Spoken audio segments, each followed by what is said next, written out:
ਜਿਹੜਾ ਥੜਾ ਤੁਹਾਡੇ ਸਾਹਮਣੇ ਆ ਨਾ, ਇਸ ਤੇ ਅਕਬਰ ਦੀ ਤਾਜਪੋਸ਼ੀ ਹੋਈ ਸੀ। ਅਕਬਰ ਬਾਦਸ਼ਾਹ ਪਹਿਲਾ ਮੁਗਲ ਬਾਦਸ਼ਾਹ ਸੀ ਜਿਹੜਾ ਭਾਰਤ ਦੇ ਵਿੱਚ ਪੈਦਾ ਹੋਇਆ ਸੀ। ਹੋਰ ਗੱਲ ਦੱਸਦਾ, ਜਦੋਂ ਪੈਦਾ ਹੋਇਆ ਸੀ ਨਾ, ਉਹ ਬਾਦਸ਼ਾਹ ਦਾ ਪੁੱਤ ਜ਼ਰੂਰ ਸੀ, ਪਰ ਉਦੋਂ ਉਹਨਾਂ ਦੇ ਘਰ ਦੇ ਹਾਲਾਤ ਇਹੋ ਜਿਹੇ ਸੀ ਕਿ ਪੈਦਾ ਹੋਏ ਤੋਂ ਵੰਡਣ ਵਾਸਤੇ ਪਤਾਸੇ ਵੀ ਘਰੇ ਹੈ ਨਹੀਂ ਸੀ। ਅਤੇ ਹਾਲਾਤ ਇਹੋ ਜਿਹੇ ਬਣੇ ਕਿ ਉਹਦੇ ਦੋਸਤ ਕਦੇ ਕਿਹਾ ਕਰਦੇ ਸੀ ਵੀ ਆਪਾਂ ਕਾਬਲ ਨੂੰ ਮੁੜ ਚੱਲੀਏ, ਪਰ ਉਸ ਬੰਦੇ ਨੇ ਮਿਹਨਤ ਕੀਤੀ ਤੇ ਬਾਦਸ਼ਾਹਤ ਕਾਇਮ ਕੀਤੀ। ਅੱਜ ਉਹਦੇ ਬਾਰੇ ਗੱਲਬਾਤ ਕਰਾਂਗੇ। ਹਾਂਜੀ, ਸਤਿ ਸ੍ਰੀ ਅਕਾਲ ਜੀ ਸਾਰਿਆਂ ਨੂੰ। ਅੱਜ ਅਸੀਂ ਉੱਥੇ ਆਏ ਹਾਂ ਜਿੱਥੇ ਅਕਸਰ ਕਿਹਾ ਜਾਂਦਾ ਵੀ ਜਿਹਨੇ ਵੇਖਿਆ ਨਹੀਂ ਲਾਹੌਰ ਉਹ ਵੇਖੇ ਕਲਾਨੌਰ, ਮਤਲਬ ਕਿ ਕਲਾਨੌਰ ਆਏ ਹੋਏ ਹਾਂ ਤੇ ਜਿੱਥੇ ਅਕਬਰ ਬਾਦਸ਼ਾਹ ਦੀ ਤਾਜਪੋਸ਼ੀ ਹੋਈ ਸੀ। ਇਸ ਥਾਂ ਦੇ ਉੱਤੇ ਉਹਦੀ ਤਾਜਪੋਸ਼ੀ ਹੋਈ ਸੀਗੀ ਤੇ ਇਹਦੇ ਬਾਰੇ ਗੱਲਬਾਤ, ਇਹਦਾ ਇਤਿਹਾਸ, ਸਾਰੀਆਂ ਗੱਲਾਂ ਬਾਤਾਂ ਆਪਾਂ ਕਰਾਂਗੇ। ਕਲਾਨੌਰ ਦੇ ਵਿੱਚ ਇਹ ਗੁਰਦਾਸਪੁਰ ਜ਼ਿਲ੍ਹੇ 'ਚ ਪੈਂਦਾ। ਕਿਹਾ ਜਾਂਦਾ ਵੀ ਕਾਲੇਸ਼ਵਰ ਮਤਲਬ ਸ਼ਿਵਜੀ ਦਾ ਘਰ ਵੀ ਕਿਹਾ ਜਾਂਦਾ। ਇਸ ਨਗਰ ਨੂੰ ਕਿਹਾ ਜਾਂਦਾ ਵੀ ਹਿੰਦੂਆਂ ਨੇ ਆਬਾਦ ਕੀਤਾ ਸੀਗਾ, ਪਰ ਬਹੁਤ ਸਾਰੇ ਸਰੋਤਾਂ ਤੋਂ ਇਹ ਵੀ ਪਤਾ ਲੱਗਦਾ ਤੇ ਕਲਾ ਤੇ ਨੌਰਾ ਇਹ ਦੋ ਬੰਦੇ ਸੀ ਮੁਸਲਿਮ, ਉਹਨਾਂ ਨੇ ਸ਼ਹਿਰ ਦੀ ਚਾਰ ਦੀਵਾਰੀ ਕਰਾਈ ਸੀਗੀ, ਇਸੇ ਕਰਕੇ ਕਲਾਨੌਰ ਪੈ ਗਿਆ। ਕੁਝ ਵੀ ਹੋਵੇ ਪਰ ਇਤਿਹਾਸ ਪੱਖੋਂ ਬਹੁਤ ਵੱਡਾ ਸਥਾਨ ਰੱਖਦਾ, ਕਿਉਂਕਿ ਜਿਹਨੇ ਦਿੱਲੀ ਦਾ ਬਾਦਸ਼ਾਹ ਬਣਨਾ ਸੀ ਉਹਦੀ ਤਾਜਪੋਸ਼ੀ ਇਸੇ ਸਥਾਨ 'ਤੇ ਹੋਈ ਸੀ। ਉਹ ਜਿਹੜਾ ਥੜਾ ਤੁਸੀਂ ਵੇਖ ਰਹੇ ਹੋ ਨਾ ਮੇਰੇ ਮਗਰ, ਉਸੇ ਸਥਾਨ ਦੇ ਉੱਤੇ ਉਹਦੀ ਤਾਜਪੋਸ਼ੀ ਹੋਈ ਸੀ। ਆ ਪੌੜੀਆਂ ਇੱਥੋਂ ਚੜ੍ਹ ਰਹੇ ਆ, ਥੜਾ ਉਦੋਂ ਬੈਰਮ ਖਾਂ ਨੇ ਬਣਾਇਆ ਸੀਗਾ, ਮਤਲਬ ਕਿ ਜਿਹੜਾ ਉਹਦਾ ਸਰਪ੍ਰਸਤ ਸੀ ਆਪਣਾ ਅਕਬਰ ਦੇ ਨਾਲ ਆਇਆ ਹੋਇਆ ਉਸ ਸਮੇਂ। ਤੁਹਾਨੂੰ ਮੈਂ ਦੱਸਦੇ ਹਾਂ ਵੀ ਜਿਹੜਾ ਹਮਾਯੂ ਸੀ ਨਾ, ਇਹ ਨਹੀਂ ਦਿੱਲੀ ਦੇ ਵਿੱਚ ਸੀ ਜਦੋਂ ਉਹ ਲਾਇਬ੍ਰੇਰੀ ਦੀਆਂ ਪੌੜੀਆਂ ਤੋਂ ਡਿੱਗ ਪਿਆ ਸੀ ਹਮਾਯੂ, ਜਿਹੜਾ ਅਕਬਰ ਦਾ ਪਿਓ ਸੀ। ਤਾਂ ਉਦੋਂ ਉਹਦੀ ਮੌਤ ਹੋ ਗਈ ਸੀਗੀ ਉੱਥੇ। ਤਕਰੀਬਨ 17 ਦਿਨ ਉਹਦੀ ਮੌਤ ਦੀ ਖਬਰ ਛਪਾਈ ਰੱਖੀ ਤਾਂ ਕਿ ਦੇਸ਼ ਦੇ ਵਿੱਚ ਅਰਾਜਕਤਾ ਨਾ ਫੈਲ ਜੇ, ਜੰਗਾਂ ਨਾ ਚੱਲ ਪੈਣ, ਲੋਕ ਆਪਦੇ ਹੱਕ ਨਾ ਮੰਗਣ ਲੱਗ ਜਾਣ। ਇਸ ਕਿਸਮ ਦੀ ਗੱਲਬਾਤ ਸੀ ਉਦੋਂ। ਤਾਂ ਫਿਰ ਖਬਰ ਇੱਥੇ ਜਦੋਂ ਪਹੁੰਚੀ, ਅਹਿਲਕਾਰਾਂ ਨੇ ਰਲ ਮਿਲ ਕੇ ਉੱਥੇ ਫਿਰ ਗੱਲਬਾਤ ਕਰਨੀ ਸ਼ੁਰੂ ਕੀਤੀ, ਭਾਈ ਅਕਬਰ ਨੂੰ ਕਿਵੇਂ ਬਣਾਇਆ ਜਾਵੇ। ਉਦੋਂ ਅਕਬਰ ਦੀ ਉਮਰ 13 ਸਾਲ 3 ਮਹੀਨੇ ਸੀ ਤੇ ਬਹੁਤ ਸਾਰੇ ਤੱਥ ਤੇ ਬਹੁਤ ਸਾਰੀਆਂ ਗੱਲਾਂ ਇਹਦੇ ਬਾਰੇ ਆਪਾਂ ਅੱਜ ਕਰਨੀਆਂ। ਤਕਰੀਬਨ 1556 ਦੇ ਵਿੱਚ ਅਕਬਰ ਇਸੇ ਸਥਾਨ ਤੋਂ, ਪੰਜਾਬ ਦੀ ਧਰਤੀ ਤੋਂ ਉਹ ਦਿੱਲੀ ਦਾ ਬਾਦਸ਼ਾਹ ਬਣਿਆ ਸੀਗਾ ਤੇ ਇੱਥੇ ਉਹ ਅਕਸਰ ਸ਼ਿਕਾਰ ਖੇਡਦਾ ਫਿਰਦਾ ਸੀ। ਦੂਜੀ ਗੱਲ ਦੱਸਦਾ ਵੀ ਸਿਕੰਦਰ ਸ਼ਾਹ ਸੂਰੀ ਦੇ ਖਿਲਾਫ ਉਹ ਜੰਗ 'ਚ ਵੀ ਰੁੱਝਿਆ ਹੋਇਆ ਸੀਗਾ। ਇੱਧਰ ਉਹ ਇਸ ਮੁਹਿੰਮ ਤੇ ਆਇਆ ਹੋਇਆ ਸੀ ਪੰਜਾਬ ਵਾਲੇ ਪਾਸੇ। ਇਹਦੇ ਬਾਰੇ ਗੱਲਾਂ ਬਾਤਾਂ ਕਰਦੇ ਆ, ਆਓ ਚੱਲੀਏ। ਦਰਸ਼ਕੋ, ਇਹ ਉਹੀ ਆ ਤਖਤ ਅਕਬਰੀ ਕਿਹਾ ਜਾਂਦਾ, ਜਿੱਥੇ ਅਕਬਰ ਬਾਦਸ਼ਾਹ ਦੀ ਤਾਜਪੋਸ਼ੀ ਹੋਈ ਸੀਗੀ। ਉਹ ਜਦੋਂ ਤਕਰੀਬਨ ਦੱਸਿਆ ਤੇ ਮੁੱਲਾ ਬੇਕਾਸੀ ਇੱਕ ਜਿਹਦੀ ਸ਼ਕਲ ਹਮਾਯੂ ਨਾਲ ਮਿਲਦੀ ਸੀ, ਉਹਨੂੰ ਹਮਾਯੂ ਦੇ ਕੱਪੜੇ ਪਵਾ ਕੇ ਦਿੱਲੀ ਦੇ ਵਿੱਚ ਉਹਨਾਂ ਚਿਰ ਝਰੋਖੇ 'ਚੋਂ ਲੋਕਾਂ ਨੂੰ ਦਰਸ਼ਨ ਕਰਾਏ ਜਾਂਦੇ ਸੀਗੇ, ਮਤਲਬ ਕਿ ਲੋਕਾਂ ਨੂੰ ਖਬਰ ਨਾ ਪਤਾ ਲੱਗ ਜੇ ਵੀ ਹਮਾਯੂ ਪੂਰਾ ਹੋ ਗਿਆ। ਤਾਂ ਇੱਧਰ ਅਹਿਲਕਾਰਾਂ ਨੇ ਰਲ ਕੇ ਅਕਬਰ ਨੂੰ ਤਖਤ 'ਤੇ ਬਿਠਾਉਣ ਦੀਆਂ ਤਿਆਰੀਆਂ ਸ਼ੁਰੂ ਕਰਤੀਆਂ ਸੀਗੀਆਂ ਉਹਨਾਂ ਵੇਲਿਆਂ ਦੇ ਵਿੱਚ। ਤੁਹਾਨੂੰ ਮੈਂ ਦੱਸਦੇ ਵੀ ਇਹਦਾ ਇਤਿਹਾਸ ਬਹੁਤ ਵੱਡਾ ਵਾ। ਮੁੱਲਾ ਬੇਕਾਸੀ ਸੀ ਜਿਹਦੀ ਸ਼ਕਲ ਉਹਦੇ ਨਾਲ ਰਲਦੀ ਸੀ, ਅਤੇ ਦੂਜੇ ਪਾਸੇ 14 ਫਰਵਰੀ 1526 ਨੂੰ ਦਿੱਲੀ ਦੇ ਵਿੱਚ ਸਾਰੇ ਅਮੀਰ ਵਜ਼ੀਰ ਜਿੰਨੇ ਵੀ ਸੀ ਅਹੁਦੇਦਾਰ ਇਕੱਠੇ ਹੋ ਕੇ ਉਹਨਾਂ ਨੇ ਜਲਾਉਲਦੀਨ ਮੁਹੰਮਦ ਅਕਬਰ ਦੇ ਨਾਂ 'ਤੇ ਖੁਤਬਾ ਪੜ੍ਹਿਆ, ਮਤਲਬ ਕਿ ਉਹਨੂੰ ਬਾਦਸ਼ਾਹ ਐਲਾਨ ਕਰਤਾ। ਅਤੇ ਇੱਧਰ ਬੈਰਮ ਖਾਂ ਨੇ ਥੜਾ ਬਣਾ ਕੇ ਤਖਤ 'ਤੇ ਬਿਠਾਤਾ ਸੀਗਾ। ਕਿਹਾ ਜਾਂਦਾ ਵੀ ਇੱਥੇ ਬਹੁਤ ਸਾਰੇ ਚੀਜ਼ਾਂ, ਇੱਥੇ ਆਮ ਹੀ ਮਹੱਲ ਵਗੈਰਾ ਬਹੁਤ ਸਾਰੇ ਸੀਗੇ ਇੱਥੇ, ਪਰ ਸਮੇਂ ਦੀਆਂ ਝੱਖੜਾਂ ਦੇ ਨਾਲ ਉਹ ਖੰਡਰ ਹੋ ਗਏ। ਇਹ ਉਹੀ ਤਖਤ ਆ ਜਿੱਥੇ ਅਕਬਰ ਦੀ ਤਾਜਪੋਸ਼ੀ ਹੋਈ ਸੀ। ਦਰਸ਼ਕੋ, ਸਰਕਾਰੀ ਤੌਰ 'ਤੇ ਤਖਤ ਦੀ ਤਾਰੀਖ 11 ਮਾਰਚ 1556 ਤੈਅ ਹੋਈ ਸੀ।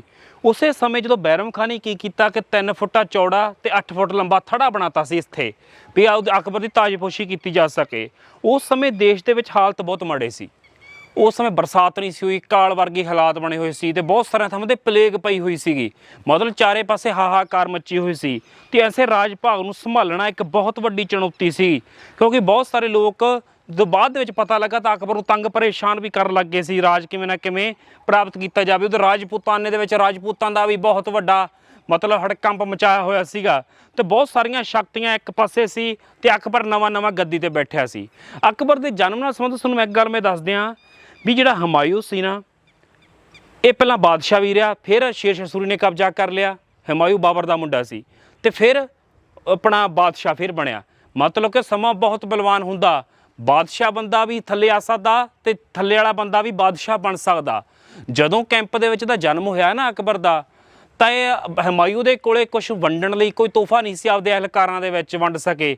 ਫਿਰ ਉਹਨੇ ਕੀ ਮੁਸ਼ਕਪੂਰ ਕਹਿੰਦੇ ਭਾਂਡੇ 'ਚ ਪਾ ਲਿਆ, ਉਹ ਲੈ ਕੇ ਤੰਬੂਆਂ ਦੇ ਵਿੱਚ ਗੇੜਾ ਦਿੱਤਾ। ਭਾਈ ਕਹਿੰਦਾ ਮੇਰੇ ਕੋਲੇ ਹੋਰ ਤਾਂ ਵੰਡਣ ਨੂੰ ਕੁਛ ਹੈ ਨਹੀਂ ਗਿਆ, ਕਿਉਂਕਿ ਹਾਲਾਤ ਮਾੜੇ ਆ, ਵੀ ਆਹ ਸਮੈਲ ਹੀ ਇੱਕ ਵੀ ਚੰਗੀ ਖੁਸ਼ਬੂ ਦੇ ਸਕਦਾ ਵਾ। ਉਹ ਮੁਸ਼ਕਪੂਰ ਭਾਂਡੇ 'ਚ ਪਾਇਆ ਸੀ ਤੇ ਉਹ ਵੰਡਿਆ ਸੀਗਾ। ਮਤਲਬ ਕਿ ਉਹਨੇ ਕਿਹਾ ਸੀ ਵੀ ਅਕਬਰ ਦੀ ਵੀ ਐਂ ਚੜ੍ਹਾਈ ਬਣੂਗੀ, ਤੇ ਚੜ੍ਹਾਈ ਬਣੀ ਵੀ ਬਹੁਤ, ਤੇ ਦੀਨ ਏ ਇਲਾਹੀ ਧਰਮ ਵੀ ਚਲਾਇਆ ਸੀ। ਅਕਬਰ ਦੇ ਨਾ ਹੋਰ ਨਾ ਜਾਤਾਂ ਨਸਲਾਂ ਨਾਲ ਵੀ ਚੰਗੇ ਸੰਬੰਧ ਸੀ, ਹਿੰਦੂਆਂ ਨਾਲ ਵੀ ਚੰਗੇ ਸੰਬੰਧ ਰਹੇ ਆ, ਸਿੱਖ ਧਰਮ ਨਾਲ ਵੀ ਚੰਗੇ ਸੰਬੰਧ ਰਹੇ ਆ ਉਹਨਾਂ ਦੇ। ਮਤਲਬ ਇਸ ਕਿਸਮ ਦਾ ਸੀਗਾ ਅਕਬਰ ਬਾਦਸ਼ਾਹ, ਜਿਹਨੂੰ ਮੈਂ ਕਹਿੰਦਾ ਸਭ ਤੋਂ ਸਿਆਣਿਆਂ ਬਾਦਸ਼ਾਹਾਂ 'ਚ ਵਿਗੜਿਆ ਜਾਂਦਾ। ਬੇਸ਼ੱਕ ਅਨਪੜ੍ਹ ਸੀ, ਪਰ ਪੜ੍ਹਿਆ ਲਿਖਿਆ ਤੋਂ ਕਈ ਗੁਣਾ ਵੱਧ ਆਪਦੀ ਕਾਬਲੀਅਤ ਰੱਖਦਾ ਸੀ ਉਹ। ਮਤਲਬ ਕੂਟਨੀਤਿਕ ਵੀ ਜੋ ਬੰਦਾ ਵੀ ਸੀਗਾ, ਤੇ ਬਹਾਦਰ ਵੀ ਸੀਗਾ, ਜੰਗੀ ਯੌਰ ਵੀ ਉਹਨੇ ਦਿਖਾਇਆ, ਬਹੁਤ ਸਾਰੀਆਂ ਜੰਗਾਂ ਵੀ ਜਿੱਤੀਆਂ। ਲਗਭਗ ਸਾਰਾ ਰਾਜਸਥਾਨ ਰਾਜਪੂਤਾਨੇ ਤੇ ਲਗਭਗ ਤੇ ਸਾਰੇ ਤੇ ਕਬਜ਼ਾ ਸੀ ਉਹਦਾ, ਦੂਰ ਤੱਕ ਕਬਜ਼ਾ ਸੀ ਇਹਦਾ।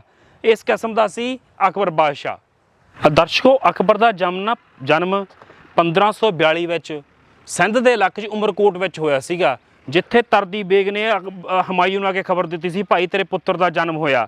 ਮਤਲਬ ਉਸ ਵੇਲੇ ਦੀ ਗੱਲ ਆ ਇਹ। ਤੇ ਇਸ ਮਤਲਬ ਨਾ ਅਕਬਰ ਦੇ ਮਤਲਬ ਇੰਨਾ ਪਾਵਰਫੁਲ ਸੀ ਕਿ ਉਹਨੂੰ ਸਿਆਣਿਆਂ ਬਾਦਸ਼ਾਹਾਂ 'ਚ ਮੰਨਿਆ ਜਾਂਦਾ। ਜਿਵੇਂ ਸਮਰਾਟ ਅਸ਼ੋਕ ਹੋ ਗਿਆ, ਆਪਣਾ ਮਹਾਰਾਜਾ ਰਣਜੀਤ ਸਿੰਘ ਹੋ ਗਏ, ਜਿਵੇਂ ਅਕਬਰ ਹੋ ਗਿਆ, ਵੱਡੇ ਵੱਡੇ ਹੋਰ ਵਿਦੇਸ਼ੀ, ਉਹਨਾਂ ਦੇ ਵਿੱਚ ਗਿਣਤੀ ਹੁੰਦੀ ਆ। ਅਕਬਰ ਸਿਆਣਪ ਪੱਖੋਂ ਇੰਨਾ ਸੀਗਾ। ਅਕਬਰ ਦੀ ਪੜ੍ਹਾਈ ਲਿਖਾਈ ਨਹੀਂ ਸੀ ਹੋ ਸਕੀ। ਕਾਰਨ ਇਹ ਸੀ ਕਿ ਹਮਾਯੂੰ ਆਪ ਭਟਕਦਾ ਫਿਰਦਾ ਸੀਗਾ, ਤੇ ਇਸੇ ਕਰਕੇ ਉਹਨੂੰ ਪੜ੍ਹਾ ਲਿਖਾ ਨਹੀਂ ਸੀ ਸਕਿਆ। ਪਰ ਅਕਬਰ ਦੀ ਜ਼ਰੂਰ ਰੀਸ ਸੀ ਕਿ ਮੈਂ ਜਹਾਂਗੀਰ ਨੂੰ ਪੜ੍ਹਾਵਾਂ ਲਿਖਾਵਾਂ ਚੰਗਾ। ਇਸ ਕਿਸਮ ਦੇ ਸ਼ੌਂਕ ਸੀਗੇ ਉਹਦੇ। ਦੂਜੀ ਗੱਲ ਦੱਸਦਾ ਵੀ ਆਹ ਥੜਾ ਬਣਿਆ ਹੋਇਆ ਵਾ ਉਸ ਵੇਲੇ ਦਾ, ਉਦੋਂ ਬਾਅਦ ਥੋੜ੍ਹੀ ਬਹੁਤ ਮੁਰੰਮਤ ਵੀ ਹੋਈ ਹੋਊਗੀ। ਇੱਥੇ ਆ ਫੁਹਾਰਾ ਹੁੰਦਾ ਸੀਗਾ ਦਰਸ਼ਕੋ, ਆ ਇੱਥੇ ਪਾਣੀ ਥੱਲੋਂ ਚੱਲਦਾ ਹੁੰਦਾ ਸੀ।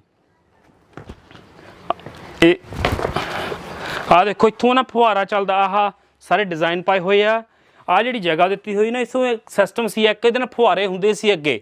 ਅਕਸਰ ਮੈਂ ਬਹੁਤ ਸਾਰੇ ਕਿਲਿਆਂ 'ਚ ਵੇਖਿਆ, ਕਈਆਂ ਦੇ ਢਾਹ ਢੇਰੀ ਹੋ ਚੁੱਕੀਆਂ। ਇਹ ਫੁਹਾਰਾ ਚੱਲਦਾ ਹੁੰਦਾ ਸੀ, ਇੱਕ ਆਕਰਸ਼ਣ ਲੱਗਦਾ ਸੀ।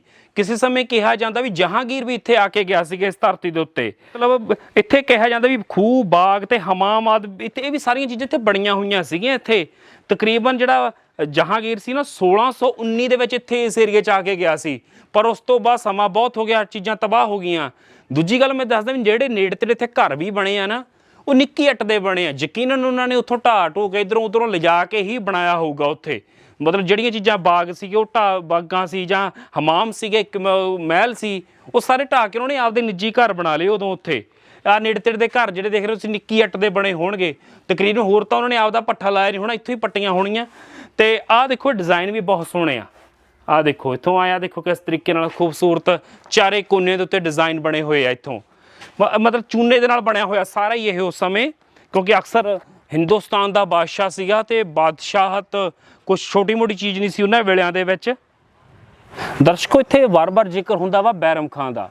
ਬੈਰਮ ਖਾਂ ਅਕਬਰ ਬਾਦਸ਼ਾਹ ਦਾ ਬਹੁਤ ਹੀ ਵਫਾਦਾਰ ਹੁੰਦਾ ਸੀਗਾ, ਪਰ ਬੈਰਮ ਖਾਂ 'ਚ ਇੱਕ ਕਮੀ ਸੀ ਕਿ ਜਿਹੜੇ ਉਹਦੇ ਰਿਸ਼ਤੇਦਾਰ ਹੁੰਦੇ ਸੀ ਜਾਂ ਨੇੜਲੇ ਹੁੰਦੇ ਸੀ, ਸਿਰਫ ਉਹਨਾਂ ਨੂੰ ਹੀ ਰਾਜ ਦਰਬਾਰ ਦੇ ਵਿੱਚ ਉੱਚੇ ਅਹੁਦਿਆਂ 'ਤੇ ਰੱਖਦਾ ਸੀ। ਧਨ ਦੌਲਤ ਵੀ ਉਹਨਾਂ ਨੂੰ ਦਿੰਦਾ ਸੀ। ਮਤਲਬ ਇੱਥੋਂ ਤੱਕ ਕਿ ਅਕਬਰ ਨਾਲੋਂ ਵੱਧ ਖਰਚਾ ਵੀ ਉਹ ਬੈਰਮ ਖਾਂ ਹੀ ਕਰਦਾ ਸੀ ਆਪਦਿਆਂ ਬੰਦਿਆਂ 'ਤੇ। ਇਸੇ ਚੱਕਰ ਦੇ ਵਿੱਚ ਨਾ ਕੁਝ ਸਮਾਂ ਬੀਤਣ ਤੋਂ ਬਾਅਦ ਇੱਕ ਤਾਂ ਅਕਬਰ ਨੇ ਸੋਚਿਆ ਵੀ ਮੈਂ ਆਪਦੇ ਹੱਥਾਂ 'ਚ ਸਾਰੀਆਂ ਸ਼ਕਤੀਆਂ ਲਵਾਂ, ਤੇ ਦੂਜਾ ਉਹਨੇ ਸੋਚਿਆ ਵੀ ਬੈਰਮ ਖਾਂ 'ਤੇ ਥੋੜ੍ਹੀ ਜਿਹੀ ਲਗਾਮ ਲਗਾਉਣੀ ਚਾਹੀਦੀ ਆ, ਭਾਈ ਸਾਰਿਆਂ ਦਾ ਖਿਆਲ ਰੱਖ ਤੂੰ। ਪਰ ਬੈਰਮ ਖਾਂ ਨਾ ਮੰਨਿਆ, ਤੇ ਕੁਝ ਸਮੇਂ ਬਾਅਦ ਆਪਣਾ ਅਕਬਰ ਨੇ ਕਹਿਤਾ ਉਹਨੂੰ, ਬੈਰਮ ਖਾਂ ਨੂੰ, ਵੀ ਜਾਂ ਤਾਂ ਤੂੰ ਰਿਟਾਇਰ ਹੋ ਜਾ ਜਾਂ ਤੂੰ ਹੱਜ 'ਤੇ ਚਲਿਆ ਜਾ। ਤੇ ਕੀ ਕਾਰਨ ਹੋਇਆ ਕਿ ਜਿਹੜਾ ਬੈਰਮ ਖਾਂ ਸੀ ਗੁੱਸੇ 'ਚ ਆ ਕੇ ਚਲੇ ਗਿਆ, ਸ਼ਿਵਾਲਿਕ ਦੀਆਂ ਪਹਾੜੀਆਂ 'ਚ ਚਲੇ ਗਿਆ। ਤੇ ਅਕਬਰ ਨੇ ਵੀ ਬੰਦੇ ਲਾਏ ਹੋਏ ਸੀ ਮਗਰ ਵੀ ਕਿਹਦੀਆਂ ਹਰਕਤਾਂ 'ਤੇ ਨਿਗਾਹ ਰੱਖੀ ਜਾ ਸਕੇ। ਤੇ ਬੈਰਮ ਖਾਂ ਨੇ ਵੀ ਲੋਕਾਂ ਨੂੰ ਭੜਕਾਉਣ ਦੀ ਕੋਸ਼ਿਸ਼ ਕੀਤੀ ਵੀ ਅਕਬਰ ਦੇ ਖਿਲਾਫ ਚੱਲਣ, ਪਰ ਗੱਲ ਬਣੀ ਨਹੀਂ। ਕੁਝ ਸਮੇਂ ਬਾਅਦ ਜਿਹੜਾ ਬੈਰਮ ਖਾਂ ਦਾ ਦੋਸਤ ਸੀ ਹੁਸੈਨ, ਉਹਦੀ ਮੌਤ ਹੋ ਜਾਂਦੀ ਆ ਦਿੱਲੀ ਦੇ ਵਿੱਚ। ਜਦੋਂ ਮੌਤ ਹੋ ਜਾਂਦੀ ਆ ਤਾਂ ਬੈਰਮ ਖਾਂ ਸਹਾਰਦਾ ਨਹੀਂ, ਉਹ ਕਹਿੰਦਾ ਵੀ ਯਾਰ ਜਾਣਾ ਚਾਹੀਦਾ। ਦੁੱਖ ਦੇ ਵਿੱਚ ਵਾਪਸ ਆ ਜਾਂਦਾ, ਰਾਜ ਦਰਬਾਰ ਦੇ ਵਿੱਚ ਆ ਜਾਂਦਾ, ਅਕਬਰ ਕੋਲੇ ਆ ਜਾਂਦਾ। ਤੇ ਅਕਬਰ ਕੀ ਕਰਦਾ ਕਿ ਉਮਰ ਦਾ ਲਿਹਾਜ਼ ਰੱਖਦੇ ਹੋਏ, ਕਿਉਂਕਿ ਬੈਰਮ ਖਾਂ ਉਮਰ ਦੇ ਵਿੱਚ ਬਹੁਤ ਵੱਡਾ ਸੀ, ਤੇ ਬੈਰਮ ਖਾਂ ਦੇ ਜਿਹੜੇ ਅਹਿਸਾਨ ਕੀਤੇ ਹੋਏ ਸੀ ਅਕਬਰ ਤੇ ਅਕਬਰ ਭੁੱਲਿਆ ਵੀ ਨਹੀਂ ਸੀ। ਅਕਬਰ ਨੇ ਦਰਬਾਰ 'ਚ ਖੜੇ ਹੋ ਕੇ ਉਹਦਾ ਸਨਮਾਨ ਕੀਤਾ ਤੇ ਉਹਨੂੰ ਗਲ ਨਾਲ ਲਾਇਆ। ਜਦੋਂ ਗਲ ਨਾਲ ਲਾਇਆ ਤਾਂ ਬੈਰਮ ਖਾਂ ਦੇ ਹੰਝੂ ਨਿਕਲ ਗਏ, ਤਾਂ ਅਕਬਰ ਦਾ ਵੀ ਦਿਲ ਨਰਮ ਪੈ ਗਿਆ। ਅਕਬਰ ਉਹਨੂੰ ਕਹਿੰਦਾ ਵੀ ਜਾਂ ਤਾਂ ਐਂ ਕਰ, ਕਲਪੀ ਜਾਂ ਚੰਦੇਰੀ ਵਾਲੇ ਪਾਸੇ ਤੂੰ ਗਵਰਨਰ ਬਣ ਜਾ। ਇੱਕ ਤਾਂ ਇਹ ਆਪਸ਼ਨ ਆ, ਜਾਂ ਤੂੰ ਐਂ ਕਰ ਵੀ ਸਾਰਾ ਖਰਚਾ ਤੈਨੂੰ ਦਿਨੇ ਤੂੰ ਹੱਜ ਕਰਿਆ। ਤਾਂ ਫਿਰ ਕੀ ਸੀਗਾ, ਗਲਤ ਕੋਈ ਉਹਨੇ ਫਿਰ ਹੱਜ ਵਾਲੀ ਸਹੂਲਤ ਪ੍ਰਵਾਨ ਕਰ ਲਈ ਵੀ ਚਲੋ ਮੈਂ ਹੱਜ ਕਰ ਆਉਣਾ। ਤਾਂ ਹੱਜ ਲੈਣ ਦੇ ਸਾਰੇ ਖਰਚੇ ਨਾਲ ਸਿਪਾਹੀ ਦੇ ਕੇ ਹੱਜ ਤੁਰਿਆ, ਗੁਜਰਾਤ ਦੀ ਬੰਦਰਗਾਹ 'ਤੇ ਪਹੁੰਚ ਗਿਆ ਸੀਗਾ। ਉੱਥੇ ਬੈਰਮ ਖਾਂ ਦਾ ਹੱਜ ਪੂਰਾ ਨਹੀਂ ਹੋਇਆ ਕਿਉਂਕਿ ਰਾਹ ਦੇ ਵਿੱਚ ਹੀ ਉਹਦਾ ਕਤਲ ਕਰਤਾ ਸੀ ਕਿਸੇ ਨੇ। ਮਤਲਬ ਇਸ ਕਿਸਮ ਦਾ ਨਾ ਬੈਰਮ ਖਾਂ ਦਾ ਕਤਲ ਹੋ ਗਿਆ ਸੀਗਾ ਉਹਨਾਂ ਵੇਲਿਆਂ ਦੇ ਵਿੱਚ। ਇਸ ਕਰਕੇ ਨਾ ਅਕਬਰ ਨਰਮ ਦਿਲ ਵੀ ਬੰਦਾ ਬਹੁਤ ਸੀ। ਜੇ ਕਿਸੇ ਨਾਲ ਅਣਬਣ ਹੋ ਜਾਂਦੀ ਸੀ ਤਾਂ ਕੁਝ ਸਮੇਂ ਬਾਅਦ ਉਹਦੇ ਨਾਲ ਸੰਬੰਧ ਚੰਗੇ ਰੱਖ ਲੈਂਦਾ ਸੀਗਾ। ਇਹ ਖਾਸੀਅਤ ਸੀ ਅਕਬਰ ਦੀ, ਭਾਵੇਂ ਹੋਰਨਾਂ ਧਰਮਾਂ ਦੇ ਨਾਲ ਵੀ ਸੰਬੰਧਿਤ ਕਿਉਂ ਨਾ ਹੋਵੇ। ਉਹਨੇ ਸਿੱਖ ਧਰਮ ਦੇ ਨਾਂ 'ਤੇ ਵੀ ਬਹੁਤ ਸਾਰੀਆਂ ਜੰਗੀਰਾਂ ਲਵਾਈਆਂ ਸੀਗੀਆਂ ਅਤੇ ਬਹੁਤ ਸਾਰੇ ਗੈਰ ਧਰਮਾਂ ਦੇ ਟੈਕਸ ਵੀ ਮਾਫ ਕੀਤੇ ਸੀ। ਕਿਹਾ ਜਾਂਦਾ ਵੀ ਹੱਜ 'ਤੇ ਉਸ ਸਮੇਂ ਕੋਈ ਟੈਕਸ ਨਹੀਂ ਸੀ ਹੁੰਦਾ, ਪਰ ਹਿੰਦੂ ਧਰਮ ਨੂੰ ਉਸ ਸਮੇਂ ਟੈਕਸ ਦੇਣਾ ਪੈਂਦਾ ਸੀ ਗੈਰ ਧਰਮ ਕਰਕੇ। ਪਰ ਅਕਬਰ ਬਾਦਸ਼ਾਹ ਨੇ ਉਹ ਸਾਰੇ ਟੈਕਸ ਮਾਫ ਕਰਤੇ ਸੀਗੇ। ਅਤੇ ਅਕਬਰ ਵੇਲੇ ਹੀ ਦੋ ਵੱਡੇ ਨਾਂ ਹੋਏ ਨੇ, ਬੀਰਬਲ ਅਤੇ ਦੂਸਰਾ ਆਪਣਾ ਤਾਨਸੈਨ ਸੰਗੀਤਕਾਰ। ਇਹ ਦੋਨੇ ਵੀ ਅਕਬਰ ਵੇਲੇ ਹੀ ਹੋਏ ਨੇ ਅਤੇ ਇਹ ਉਸ ਸਮੇਂ ਦੇ ਮਤਲਬ ਨੇ ਰਾਜ ਭਾਗ ਨੂੰ ਚਲਾਉਣ ਦੇ ਵਿੱਚ ਮਦਦ ਕਰਦੇ ਹੁੰਦੇ ਸੀ। ਬੈਰਮ ਖਾਂ ਤੇ ਅਕਬਰ ਯਾਰ ਸੀਗੇ ਪੂਰੇ ਇੱਕ ਦੂਜੇ ਦੇ, ਤੇ ਯਾਰੀ ਵੀ ਐਡੀ ਸੀ ਵੀ ਇੱਕ ਦੂਜੇ ਦੀ ਗੱਲ ਟੋਕ ਦਿੰਦੇ ਹੁੰਦੇ ਸੀ। ਬੈਰਮ ਖਾਂ ਨੇ ਅਕਬਰ ਨੂੰ ਕਾਬਲ ਜਾਣ ਤੋਂ ਰੋਕਿਆ ਸੀ ਕਿ ਆਪਾਂ ਇੱਥੇ ਹੀ ਰਹਿ ਕੇ ਰਾਜ ਕਰਨਾ, ਆਪਾਂ ਉੱਧਰ ਨੂੰ ਨਹੀਂ ਜਾਣਾ। ਤੇ ਦੂਜੀ ਗੱਲ, ਜਦੋਂ ਬੈਰਮ ਖਾਂ ਮਰ ਗਿਆ ਤਾਂ ਉਸ ਤੋਂ ਬਾਅਦ ਉਹਦੇ ਬੱਚਿਆਂ ਨੂੰ ਸੁੱਖ ਸਹੂਲਤਾਂ ਤੇ ਤਾਲੀਮ ਬਾਦਸ਼ਾਹ ਦੇ ਬੱਚਿਆਂ ਵਰਗੀ ਮਿਲੀ। ਮਤਲਬ ਅਕਬਰ ਵੀ ਪੂਰਾ ਯਾਰਾਂ ਦਾ ਯਾਰ ਸੀ। ਬੇਸ਼ੱਕ ਉਹਨਾਂ ਦੀ ਆਪਸ ਵਿੱਚ ਕਦੇ ਅਣਬਣ ਵੀ ਹੋ ਜਾਂਦੀ ਸੀ, ਵਿਗੜ ਜਾਂਦੀ ਸੀ, ਪਰ ਯਾਰੀ ਨਹੀਂ ਛੱਡੀ। ਐਸਾ ਬਾਦਸ਼ਾਹ ਸੀ। ਅੱਜ ਦੀ ਜਾਣਕਾਰੀ ਕਿਹੋ ਜਿਹੀ ਲੱਗੀ ਦੱਸਿਓ ਵੀ ਜ਼ਰੂਰ ਤੇ ਸਾਂਝੀ ਕਰਿਓ ਸੱਜਣਾ ਦੇ ਨਾਲ। ਦਰਸ਼ਕੋ ਆਹ ਜਿਹੜੇ ਲੱਗੇ ਆ ਨਾ, ਇਹ ਮਤਲਬ ਜਿਹੜਾ ਆਪਣਾ ਉਹ ਤਖਤ ਅਕਬਰੀ ਆ ਉਹਦੀ ਰੱਖਿਆ ਲਈ ਬਣਾਏ ਗਏ ਸੀ। ਪਹਿਲਾਂ ਇੱਥੇ ਤਾਰਾਂ ਹੁੰਦੀਆਂ ਸੀ ਲੱਗੀਆਂ, ਇਸ ਕਿਸਮ ਦੇ ਥੰਮਲੇ ਲੱਗੇ ਸੀ। ਉਦੋਂ ਬਾਅਦ ਦੇ ਵਿੱਚ ਸਰਕਾਰ ਨੇ ਆਹ ਹਾਲਾਤ ਆ ਲੋਹੇ ਦੇ। ਇਹ ਮਤਲਬ ਪੁਰਾਣੀ ਲੱਗਿਆ ਥੰਮਲੇ, ਚਾਰੇ ਪਾਸੇ ਦੇਖੋਗੇ ਤੇ ਤਖਤ ਤੇ ਚੜ੍ਹਨ ਲਈ ਇੱਥੇ ਪੌੜੀਆਂ ਦਿੱਤੀਆਂ ਹੋਈਆਂ ਨੇ ਅਲੱਗ-ਅਲੱਗ, ਤੇ ਪਾਣੀ ਦੇ ਨਿਕਾਸ ਲਈ ਵੀ ਅੱਡ-ਅੱਡ ਥਾਵਾਂ ਛੱਡੀਆਂ ਹੋਈਆਂ ਨੇ। ਬਹੁਤ ਸਾਰੀਆਂ ਚੀਜ਼ਾਂ ਨੇ ਇੱਥੇ, ਕੁਝ ਹੋਰ ਵੀ ਨਿਸ਼ਾਨ ਨੇ। ਉਸਦਾ ਬਗੀਚਾ ਵਗੈਰਾ ਚੰਗਾ ਰਿਹਾ ਹੋਊਗਾ ਇੱਥੇ। ਆਹ ਦੇਖੋ ਵੀ ਇੱਥੋਂ ਤਾਂ ਤੋਂ ਪਾਣੀ ਡਿੱਗ ਕੇ ਇਹਦੇ ਵਿੱਚ ਡਿੱਗਦਾ ਸੀ। ਇੱਥੋਂ ਦੀ ਆਹ ਨਾਲੀ ਦਿੱਤੀ ਹੋਈ ਆ, ਇੱਥੋਂ ਉਹ ਉੱਥੇ ਨਿਕਲ ਜਾਂਦਾ ਸੀ। ਮਤਲਬ ਦੋ ਕੰਮ ਹੋ ਸਕਦੇ, ਇੱਕ ਤਾਂ ਪੈਰ ਧੋ ਕੇ ਤਾਂ ਚੜ੍ਹ ਕੇ ਜਾਇਆ ਜਾ ਸਕਦਾ ਹੋਵੇ, ਇੱਕ ਤਾਂ ਇਹ ਫੰਕਸ਼ਨ ਸੀ, ਜਾਂ ਵੀ ਪਾਣੀ ਜ਼ਿਆਦਾ ਫੈਲੇ ਨਾ। ਇਹ ਕਿੱਧਰਲੇ ਪਾਸੇ ਤੁਹਾਨੂੰ ਵਿਖਾ ਦਿਆਂ ਮੈਂ,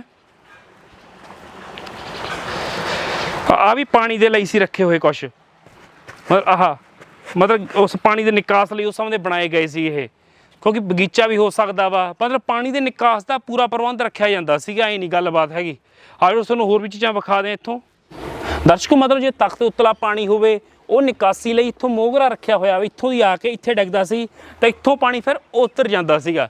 ਇਸ ਕਿਸਮ ਦੇ ਨਾਲ ਬਣਾਇਆ ਗਿਆ ਸੀ। ਇਹ ਵੀ ਸਾਰਾ ਨਿੱਕੀ ਇੱਟ ਦਾ ਹੀ ਬਣਿਆ ਹੋਇਆ ਵਾ, ਅਤੇ ਚਾਰੇ ਪਾਸੇ ਇਹਦੇ ਥੜਾ ਬਹੁਤ ਵਿਸ਼ਾਲ ਆ ਅਤੇ ਖੂਬਸੂਰਤ ਮਾਹੌਲ ਹੋਊਗਾ। ਯਕੀਨ ਉਦੋਂ ਜੰਗਲ ਬਹੁਤ ਹੋਣਗੇ ਇੱਥੇ, ਕਿਉਂਕਿ ਜਿਹੜਾ ਅਕਬਰ ਬਾਦਸ਼ਾਹ ਸ਼ਿਕਾਰ ਖੇਡਦਾ ਸੀ, ਜੰਗਲ ਤੋਂ ਬਿਨਾਂ ਤਾਂ ਸ਼ਿਕਾਰ ਖੇਡਿਆ ਨਹੀਂ ਜਾ ਸਕਦਾ, ਅਤੇ ਇੱਥੇ ਚਾਰੇ ਪਾਸੇ ਜੰਗਲ ਹੋਊਗਾ ਉਸ ਸਮੇਂ।